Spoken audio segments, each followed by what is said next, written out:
Artora vous propose 3 minutes d'art. Je suis Hector Yesh et aujourd'hui nous allons parler de cette entité éternelle remplie de mystères qu'est le diamant. L'étymologie du mot diamant vient du grec adamas qui veut dire indomptable. Indomptable car le diamant est la pierre naturelle la plus dure sur Terre. Il faudra attendre la toute fin du XIVe siècle pour comprendre que seul un diamant peut tailler un autre diamant, et la fin du XVIIIe siècle pour que Lavoisier détermine que le diamant est composé exclusivement de carbone.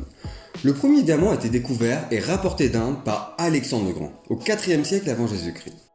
Pierre pratiquement invariable, le diamant devient un symbole de puissance, et l'apanage des princes durant des millénaires. Il faudra attendre le XXe siècle et la société De Beers pour qu'une démocratisation du diamant à grande échelle apparaisse, avec le fameux slogan publicitaire « A Diamond is Forever », créé en 1947. Aujourd'hui, le diamant représente 90% des gemmes utilisées en joaillerie, et son industrie s'estime à plus de 20 milliards d'euros par an. Mais parlons du diamant le plus célèbre au monde, Hope, le diamant bleu. Au XVIIe siècle, un mineur Golconde en Inde trouve un énorme diamant gris. Il l'apporte à son sultan, qui, n'appréciant pas la couleur inhabituelle de la pierre, laisse le mineur en disposer comme il le souhaite.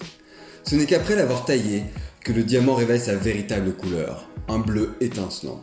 Il utilise alors cette pierre exceptionnelle pour orner une statue représentant la déesse hindoue Sita. Rapidement, le sultan réalise son erreur, fait détruire la sculpture et récupère la pierre. Il finit par l'échanger contre un diamant incolore appartenant à un voyageur français, Jean-Baptiste Tavernier. C'est par son entremise que la pierre se retrouvera dans les mains de Louis XIV, qui décide alors de la faire retailler, la faisant passer de 112 à 68 carats. Le diamant est alors baptisé le bleu de France, et est l'élément principal de la toison d'or de Louis XV.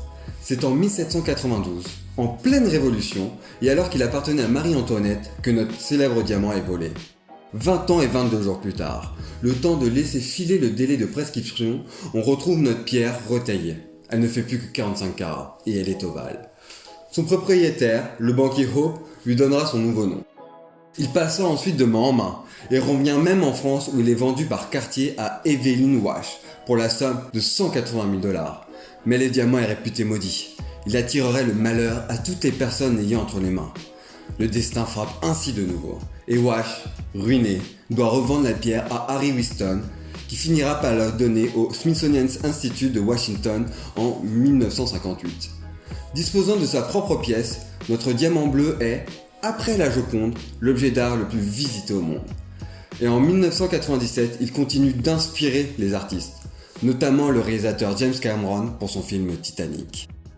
À demain.